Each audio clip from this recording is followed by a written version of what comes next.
intertextuality, which means within two texts. Because for us, Christians, we have the New Testament, but we also have the Old Testament, which for the Jews would be their only testament, okay, the scriptures of Israel.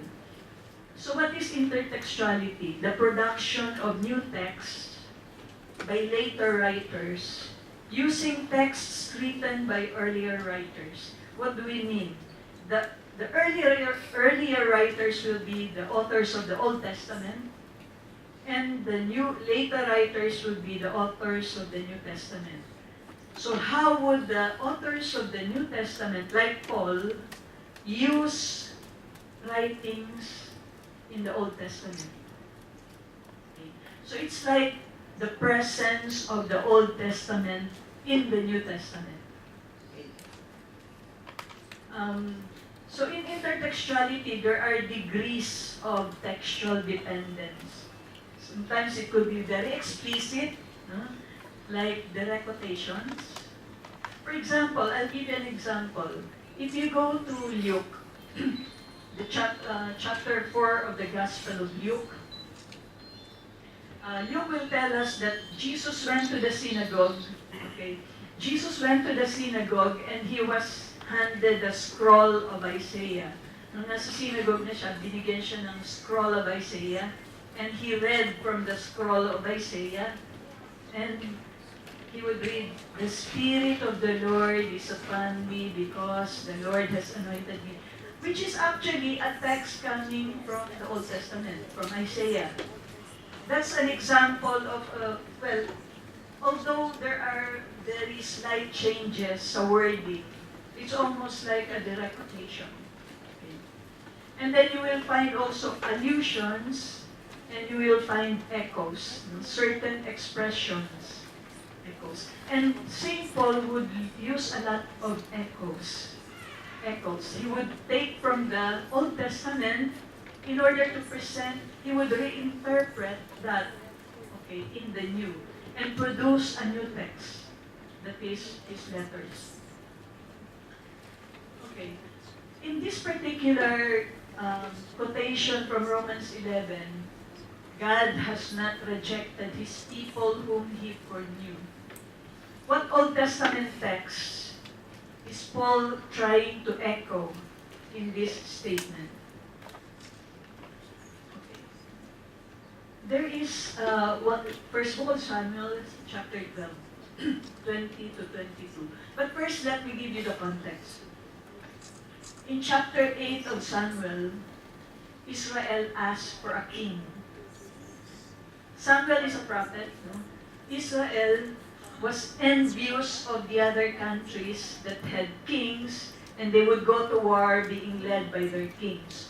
So they wanted also to be like the other nations. They asked Samuel for a king. That's in chapter 8. And of course, Samuel was very displeased. But God told him, "It is not you they are rejecting, Samuel. Actually, they are rejecting me. Because before they asked for the king, their king was God. They had a theocracy. The king was God. And in asking for a king, that's equivalent to rejecting God as the king." Okay. So now in chapter 12, the people realized that they made a mistake. Okay. They made a mistake, and so Samuel, it's like saying sorry to Samuel, okay, because he was displeased. What did Samuel tell them? "Do not be afraid. You have done all this evil in asking for a king. Yet do not turn aside from following the Lord, but serve the Lord with all your heart, for the Lord will not cast away his people. The Lord will not cast away his people." So here you already find kind of an echo, an echo.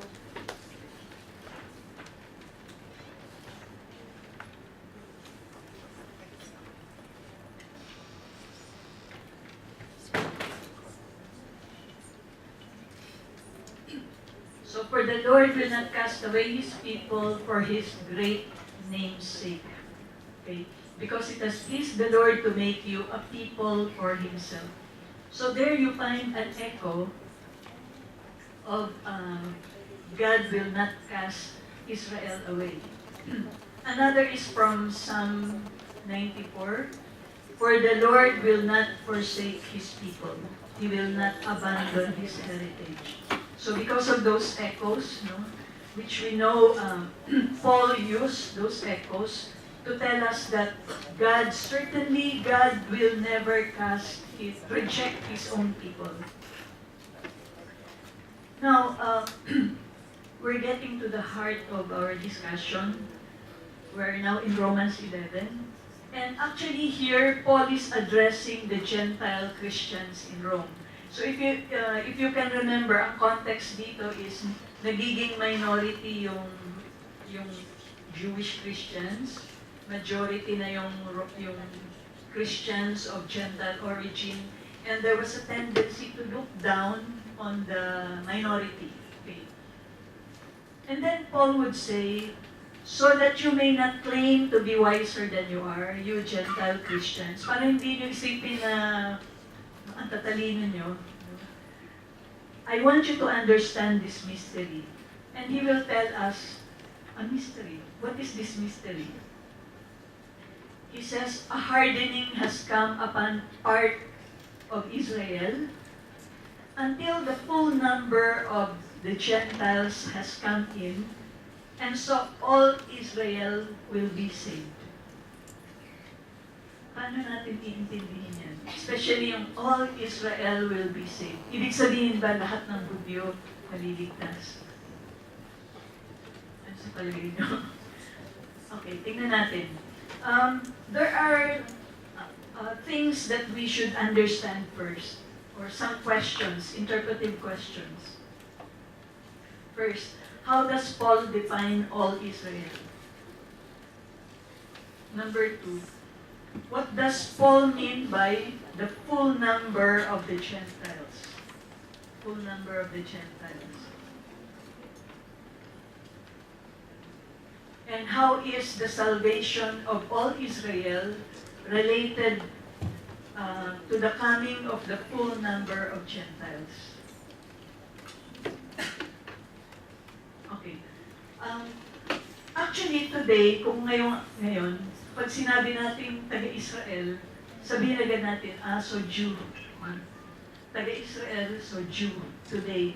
But actually, from the historical point of view, the Jews refer to the descendants of the southern kingdom, okay, who were exiled in Babylon and later returned.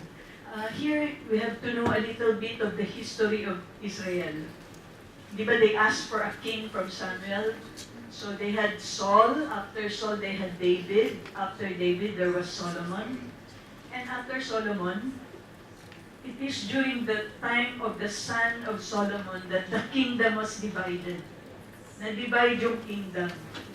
So, meron sa south, kingdom sa south, may kingdom sa north.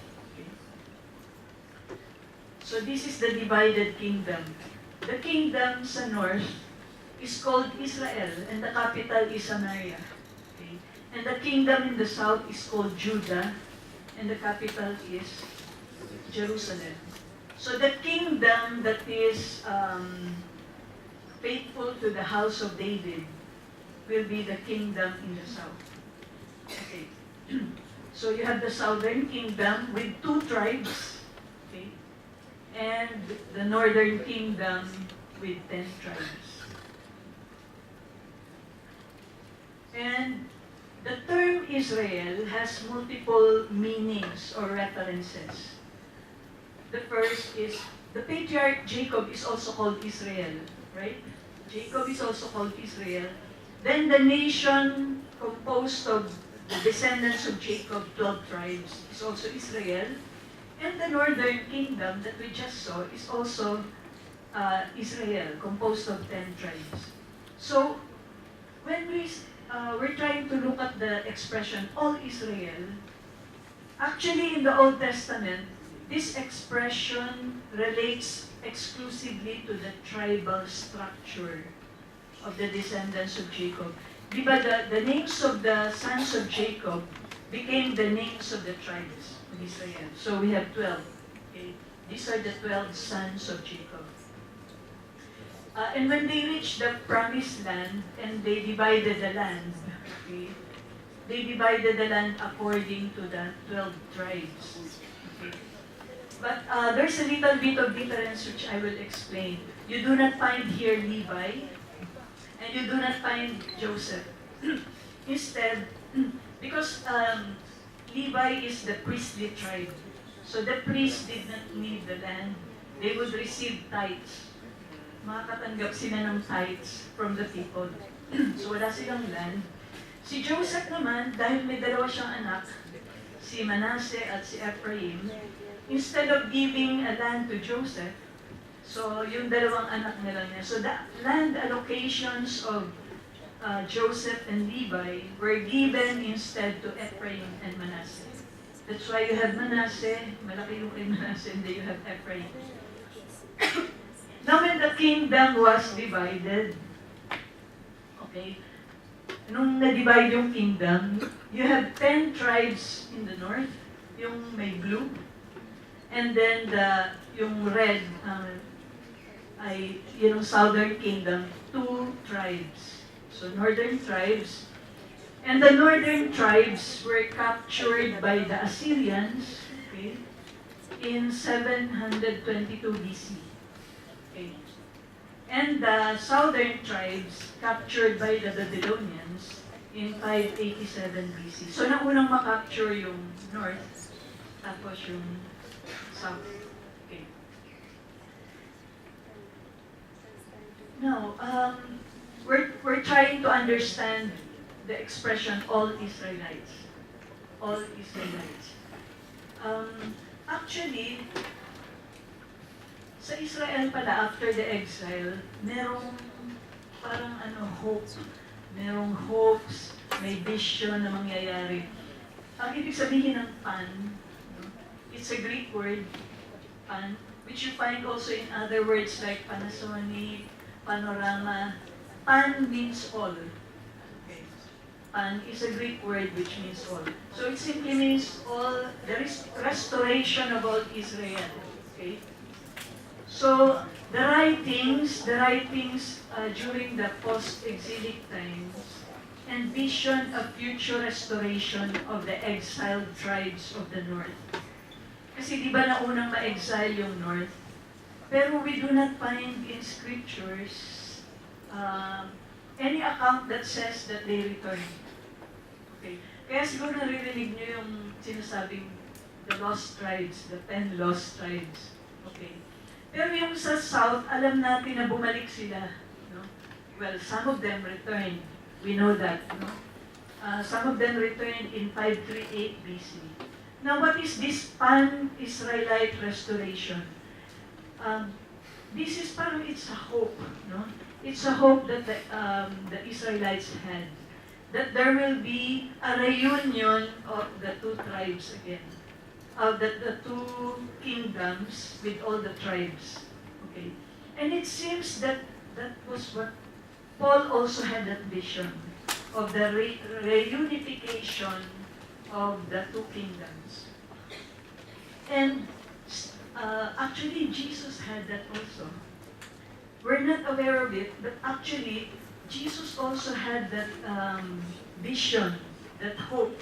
And we find it, for example, an anticipation in the gospel of the pan-Israelite restoration. When Jesus would say, in fact, even he's selecting 12. Remember, he selected 12, okay? And those 12 became his apostles. It's along that line. There was an anticipation of the pan-Israelite restoration. And he said that these 12 will judge the 12 tribes. And also in Matthew, that the Son of Man will gather the elect from the 4 winds. You have that in Matthew. The Son of Man will gather the elect, okay, from the 4 winds. And then Paul, of course, has it, and that's what we are discussing now. A hardening has come upon part of Israel, until the full number of Gentiles has come in, and so all Israel will be saved.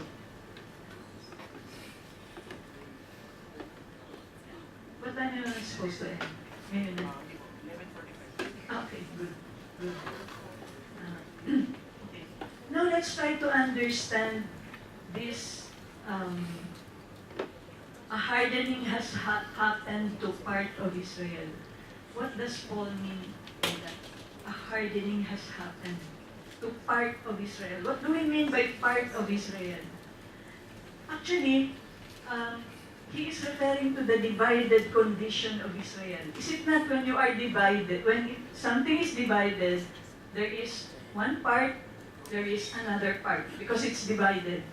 So a hardening has happened to part of Israel, meaning to say the divided parts. So you have two. Paul is simply saying that the two kingdoms, both the north and the south, rebelled against God. That is the hardening of part of Israel, part of the divided. Okay? So the transgression of the northern kingdom caused them to be exiled by the Assyrians. But the north was exiled first, and that's the hardening of the northern part. Okay? Now, the southern kingdom is supposed to have learned the lesson from what happened to the north. Dapat natuto na ng leksyon yung south kasi nakita na nila yung nangyari dahil sa disobedience, transgressions ng north, ayun na, exile sila. Pero instead na matuto sila ng leksyon, sinundan pa nila yung north sa kanilang transgressions. And they ended up being exiled by the Babylonians. Okay. Now, what will God do? Both the part of Israel was hardened. So because of the treachery of the southern kingdom, yung sa south, and actually the southern kingdom is, you have the Davidic dynasty there in the south, from Judah, no? Judah and Benjamin in the south.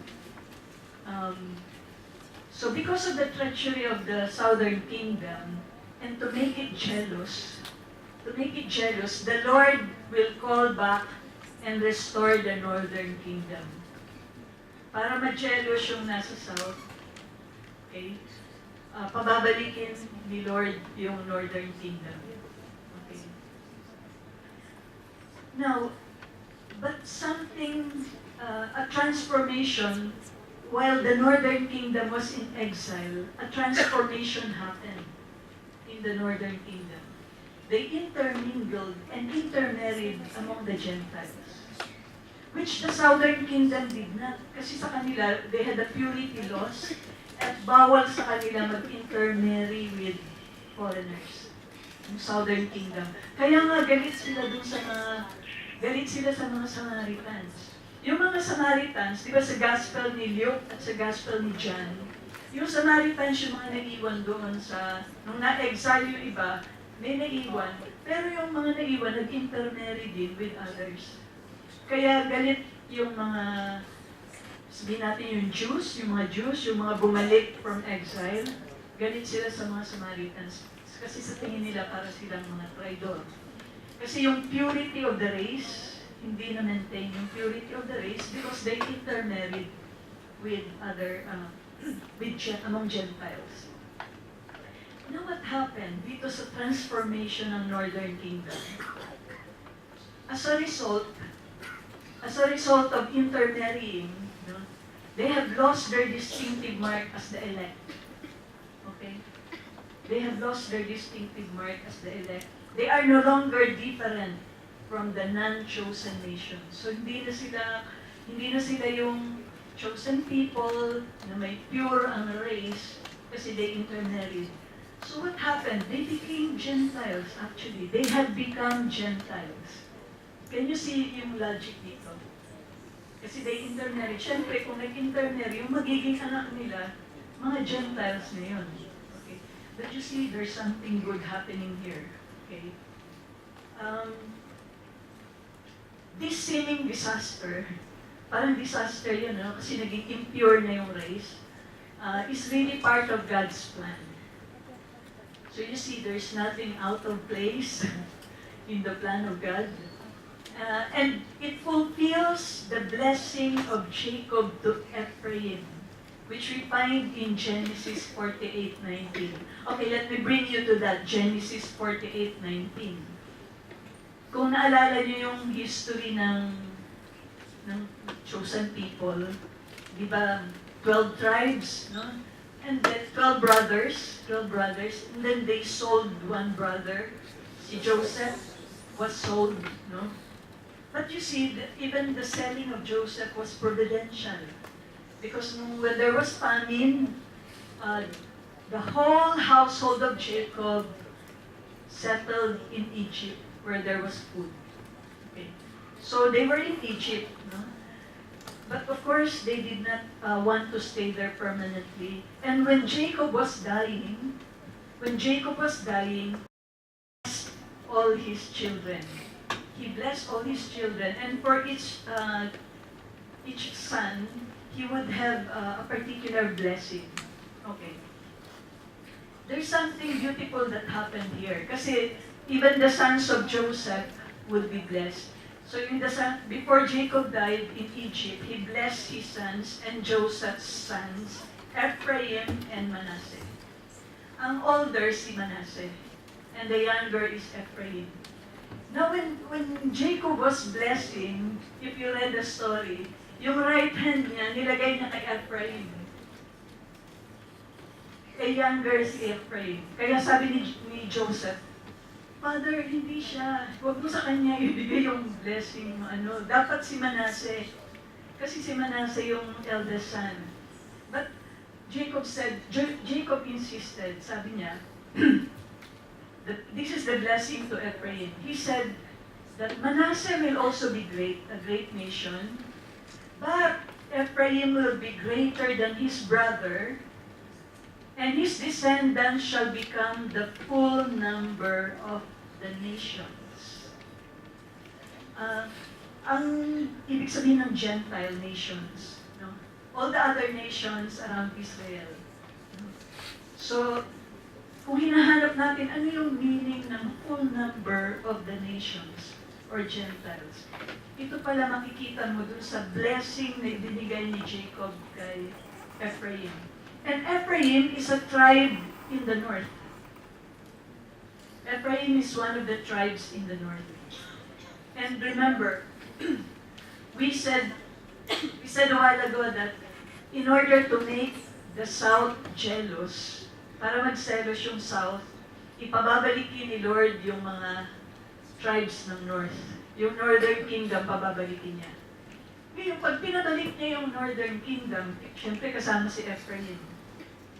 Si Ephraim ay, ang binigay na blessing sa kanya is the full number of the Gentiles.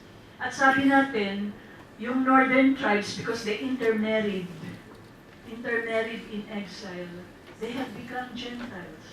Okay? That's why God planned all along, okay, that Ephraim's descendants would become the full number of the nations, the Gentiles, so that when Ephraim, as part of the northern kingdom, was restored, okay, it would result in the redemption of the Gentiles. Kasama na ngayon yung mga Gentiles in the part of God's plan of redemption. So as you can see, the Gentiles are gathered in as a result of the hardening of the two kingdoms of Israel. Okay. Nothing is out of place in God's plan. So, far from rejecting Israel, God did not reject Israel. God has reached out and saved more of Israel than anyone could have imagined. Kasi kasama na yung Gentiles. Ang Gentiles, masasabi natin, Israel na rin. Okay. But without superseding Israel as a nation, but rather being integrated and being added. That's why hindi natin dapat isipin na ngayon ang simbahan na ang Israel. No, He did not supersede Israel. We have been added and integrated into Israel as part of God's mysterious plan na nakita natin dito. So in fact, God desired to save all Israel so much. And when we say all Israel, ibig sabihin yung united na kingdom, okay? The reintegration of the two kingdoms. That is, He is even incorporating Gentiles to do it. So part yun ng plan ni God. It's not just accident, no? That the Gentiles have been included, because as you can see in the reading of Paul, it goes back even to Genesis. Okay. So the mystery has been revealed, and God's purposes are far deeper than anyone ever imagined. Even, and this is nice, the one in yellow, even God's rejections prove to be salvific. Even God's rejections prove to be salvific. So now, we will ask, before asking the question, let me begin to conclude. So as you can see, sin and error can never block God's mercy. In fact, the sad and harmful effects of sin and error on humans and the rest of creation, not only humans, but even, we're so concerned with ecology. Because of our sin and our errors, even creation, non-human creation is suffering. Okay. But you see, the suffering, the harmful effects on us and the rest of creation of our sin and error provoke God's mercy. Provoke God's mercy. That's why, if you can remember, last Easter, during the exultet, the priest or the deacon would sing, "Oh, happy fault of Adam. Happy fault of Adam." Because if not for that, then the Redeemer would not have been sent. And we can also say now, after having discussed the thoughts of Paul, after having grappled with the thoughts of Paul, "Oh, happy fault of Israel." We can say, "Oh, happy fault of Israel." Because of that, because of the hardening of Israel, remember, the hardening of both the north and the south, okay, we have been included in the plan of salvation. Now, we ask the question, how will Israel be saved? Does Paul answer this? How will Israel be saved? Paul would use an image, would use a metaphor. And actually, when we're dealing with the mystery, with the mysteries of our faith, we can only talk of the mysteries in terms of images, in terms of metaphors. We cannot use objective and objectifying language. Because then, the mystery is so vast and our brains are so small. But sometimes, because we want to see, we want to grasp the whole of it, it's like, if you're in front of a very big mountain, you cannot see the whole of it. You cannot even see the peak. No? You cannot see the whole of it. But because sometimes you want to see, you really want to see the whole of it, so you get a telescope, and you invert the telescope, you look through the other side. No? And what happens? When you look to the other side of the telescope, what is big becomes small, right? Okay. So when we do that, when we try to objectify mystery, we somehow reduce it. Okay. We reduce it. That's why it's only through metaphors, through images, that we can speak of the mysteries. Look at Jesus, how he would use parables, images. The kingdom of God is like this, like that, images. What is the image used by Paul? this is an olive tree. And he would say, if you had been cut from what is by nature a wild olive tree, because he's now addressing the Gentiles, you Gentiles are actually part of a wild olive tree. Part of a wild olive tree, but you have been grafted. If you're familiar with this agricultural image of grafting a branch onto a tree.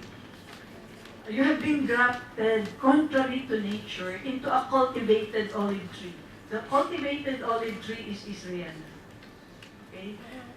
How much more will these natural branches be grafted back into their own olive tree? He says that, no? But it's an image. And because it's an image, it respects the mystery. Okay? So if they had been cut off, if Israel had been cut off, and in place of those branches, you have been grafted onto the native olive tree, well, God can also graft back on the real branches of the olive tree. And actually, that's where we end. And Paul would say, oh, the depth of the riches and wisdom and knowledge of God. How unsearchable are His judgments, and how inscrutable His ways. And he would end actually with a doxology. A doxology is a glorifying God.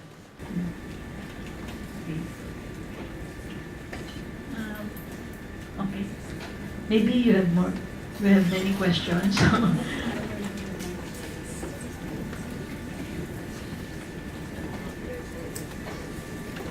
Okay, sige po. Yung naka-view.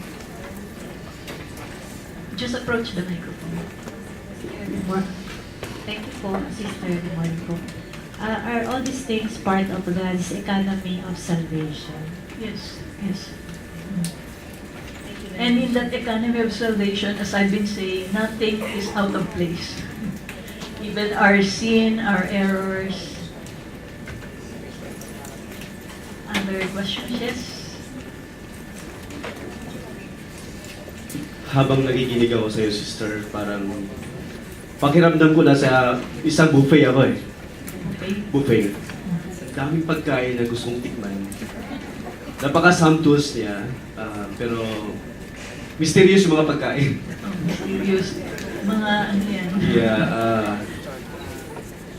Just some words of appreciation. Thank you so much for significantly unlocking the genius of Paul. Because scholars would tell us that the letter to the Romans is probably the most deep among all the letters of Paul.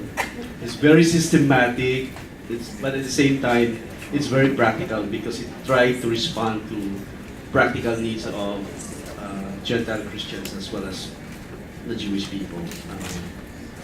So, thank you so much. Thank you din. Salamat.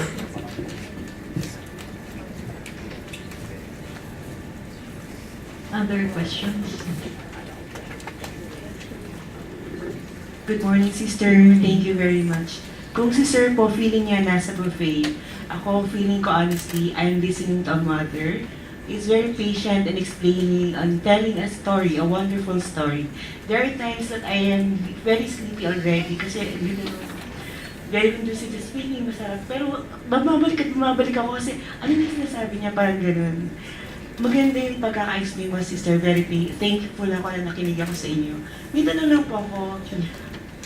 Personally, why do you think that until now, after many years, that Christ revealed Himself to the Jews, bakit po kaya until now, they have not yet recognized Him, or many of them have not yet recognized and accepted Him as the true Redeemer, or the Messiah? Siguro I will just answer in terms of bakit si Paul at the beginning, hindi rin niya, kaya niya pinersecute yung mga followers of the way. Ano yung thinking niya? Bakit hindi niya, yun nga, kung wala yung vision on the road to Damascus, baka pareho rin siya ng iba niyang mga kapatid. Why? What was it that became a stumbling block for the Jews? Okay. In the Old Testament, there in Deuteronomy, okay, I think 21, 23 Deuteronomy, something is said.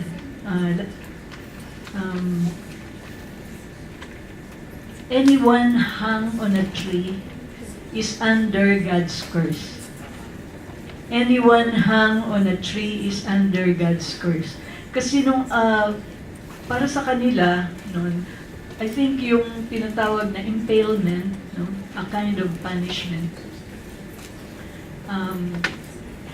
It's like, yung kasing crucifixion is like hanging a person on a tree. Kasi wood, no? That's why even yung mga sa Qumran, they associate crucifixion with hanging on the tree. And of course, Paul knew very well yung Deuteronomy, yung text na yun sa Deuteronomy, anyone hung on a tree is under God's curse. So, if this Jesus was crucified, he was hung on a tree, how can he be the Messiah? Because if he was hung on a tree, he was under God's curse. Is it not? So, there is a contradiction. Being under God's curse and being the Messiah cannot be. So, for them, it's a contradiction of terms. The crucifixion is the stumbling block for them. Okay, they could not reconcile the fact that the Messiah would be someone hung on a tree, crucified. And, well, I suppose until now, the same kind of mentality operates. Also because their mind was already, meron na silang expectations kung ano yung Messiah. Pag dumating yung Messiah, sabi nila, makikilala namin siya kasi makikita namin yung signs. And I'll give you examples of the signs that they were looking for. Kung babalik kayo sa temptation of Jesus, especially in Matthew, the temptation, ano ba yung temptation? Turn stone to bread. No? Ano ba yung isa?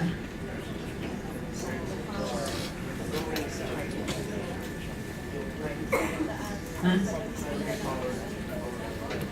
Okay. Yeah, he was shown all the kingdoms of the earth, and the devil said, if you will worship me, you will have all of this. And the other one is, okay, jump, and for sure, the angels of God will.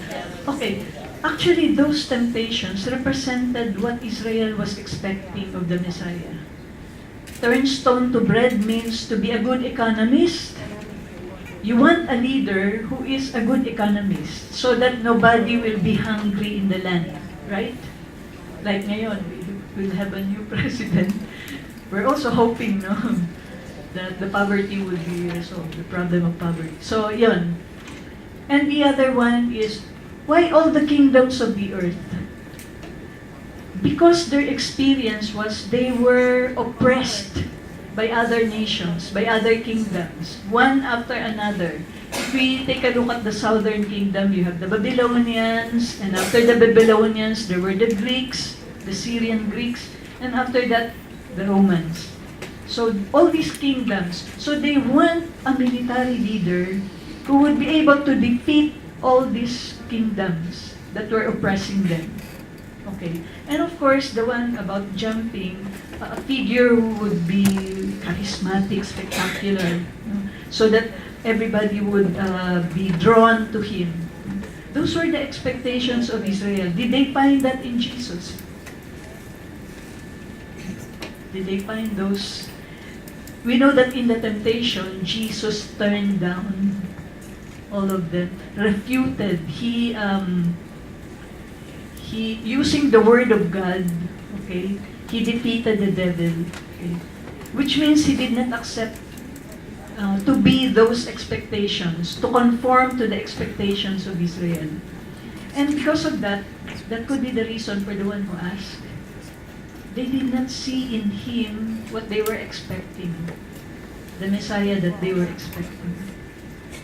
So until now, also their expectation that if the Messiah comes, there will be the shalom, the peace, shalom.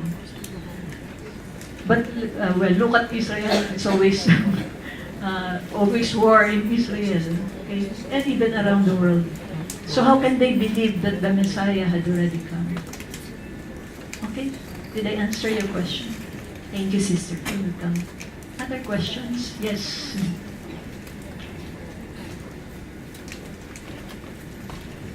Sister, magandang umaga po. Sa sarili ko po, nagpapasalamat po ako sa pakikinig ko sa inyo. Ngayon ko mas na-appreciate yung kahinaan dahil kada katumbas ng kahinaan, meron pong habag na binibigay si Lord. Sister, ito po yung tanong ko. Kasi po, iniisip ko po yung connection po nung salvation na sinasabi niya sa mga kapatid po nating Muslim.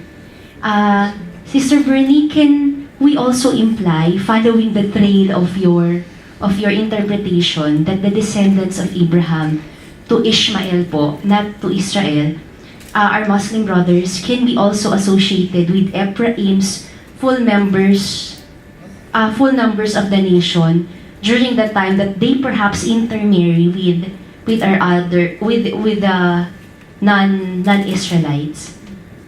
Pwede rin po ba natin tingnan siyang ganun? Kasi po, di ba, all-embracing po.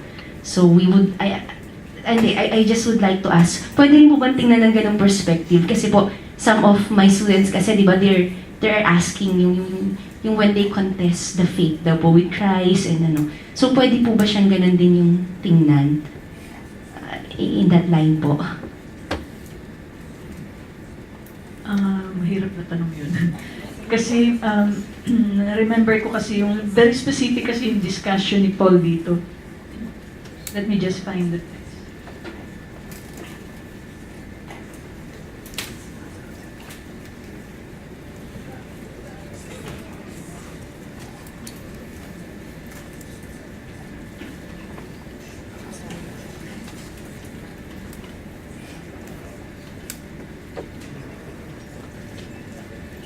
Maybe dun sa text na sinasabi rito, in another way perhaps. Pero hindi dun sa sinasabi rito. Kasi sinasabi na, sabi niya, I love Jacob but hated Esau. What then are we to say? Is there injustice on the part of God? Of course not. For he says to Moses, I will show mercy to whom I will. I will take pity on whom I will. So, it does not depend upon a person's will or exertion, but upon God who shows His mercy. Siguro doon na lang natin aasahan. Upon God who shows His mercy. Without invoking siguro yung associations with Ishmael and all that. But the mercy of God that embraces all. Especially, di ba, yung today din, marami kasing situations na desperate that lead people, for example, to take their lives and all that. Anong iisipin natin dyan? Kahit ang thinking ng church nagpa-progress din. Because there was a time, for example, that those who commit suicide cannot be brought into the church. But even ngayon, nagiging mas malawak na rin yung pananaw ng simbahan. So, yun na lang. Yung sinasabi rito that it does not really depend on us. It simply depends on the mercy of God. At siguro, yung trust na, sabi ko nga, the unshakable trust of Paul. Against all odds, parang ganun, ano? Against all odds, si Lord nang bahala.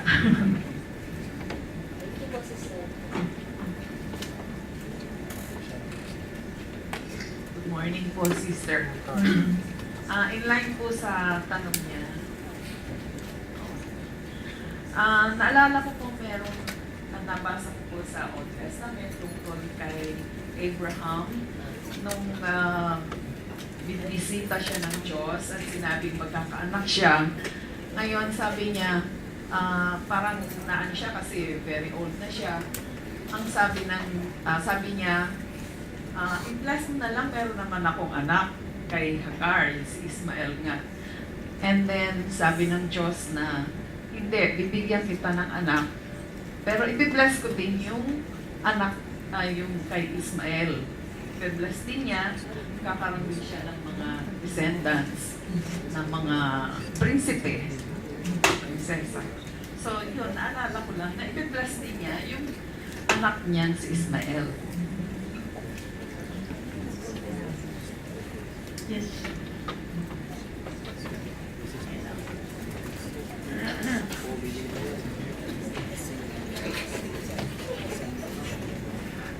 Ang ano sa very particular about Paul is sinasabi niya concerning about very embracing. I started up with his own experience, what you have said, the experience of Damascus, because he was attacking, torturing, and some killed the disciples, followers of Jesus. And when he met Jesus, introduced himself to Paul. Maybe expecting to be punished already. But Jesus really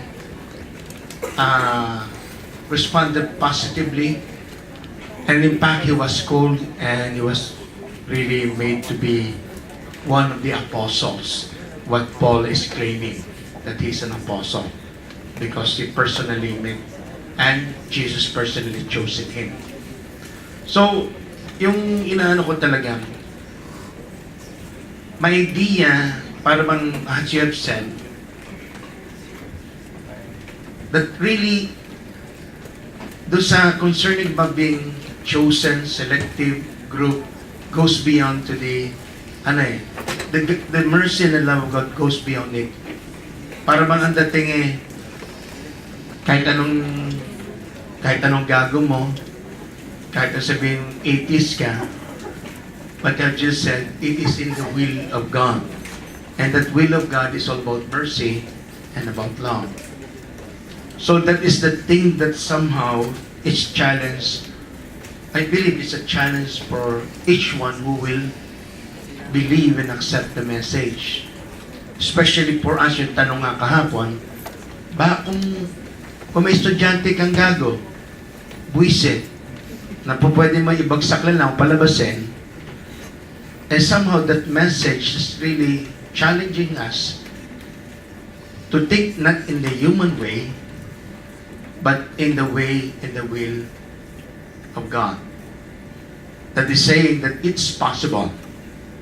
That you need to believe, you need to trust, na kahit na kagaya ng mga Northern Kingdom who was hardened, and the Southern Kingdom who didn't learn, but still they are chosen and they have been continue to be given and continue to be faithful, and God continue to be faithful them. So pili ko ngayon ang challenge about isa sa amin na parang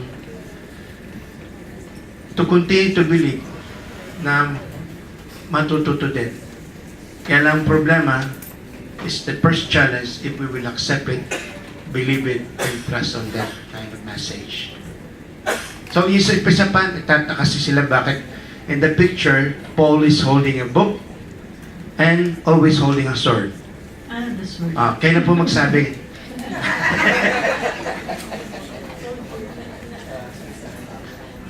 The sword is not because he was a persecutor, but rather that's the instrument of his martyrdom. He was beheaded because according to Luke, he was a Roman citizen. And as a Roman citizen, he could not be crucified. That's why Peter and Paul died in the same persecution. Peter was crucified because he was not a Roman citizen. Paul was a Roman citizen, he could not be crucified, so he was beheaded. So that's the sword. That explains the sword. And the book, because he died for the gospel. For the gospel. Call our chairperson, Dr. Barry, in the front, and of course with Sister Bernie. And I'll read the citation. Our certificate reads, the Salle University College of Liberal Arts Theology and Religious Education Department, in cooperation with the Religious Educators Association of the Philippines, awards this Certificate of Appreciation to Sister Bernardita D. Dianzon, FSP, for her invaluable contribution as speaker in the Summer Institute on Sacred Scriptures 2016 with the theme, The Bible and the Extraordinary Jubilee Year of Mercy. I desire mercy, not sacrifice, for I have not come to call the righteous but sinners. Given this 14th day of May 2016 at the Teresa Yuchengco Seminar Rooms 507 to 509, De La Salle University, Manila, Philippines. Signed by the coordinator of the Summer Institute and President, yours truly, and our thread chairperson, Dr. Rito V. Barry.